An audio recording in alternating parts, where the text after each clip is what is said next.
some of the panels were talking about, you know, the importance of nation building and branding and how the country wants to put its best foot forward. I was very involved with the Beijing Games, and about 2 weeks before the opening, a month before the opening ceremony, was in Beijing and had a meeting with the executive vice president of the organizing committee and said, look, don't worry, everything is organized. You've got the planning, the operation, everything is working.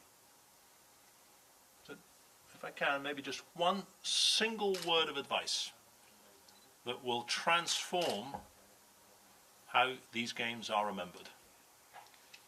And all the Chinese translators are sitting there scribbling away, you know, waiting for this one word of advice. And I said, the one word is smile. Because I've just tried to come into your office through mag and bag security, and it was the most frightening, intimidating experience I've ever seen. And at the Olympic Games, you were going through mag and bag 30, 40 times a day. This is your access entry. You don't move without going through it.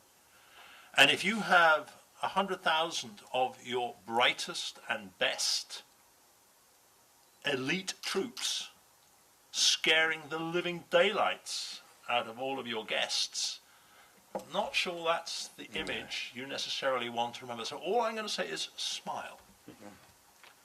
Next week, I had it fed back to me, 100,000 Chinese troops on the parade ground practicing to smile.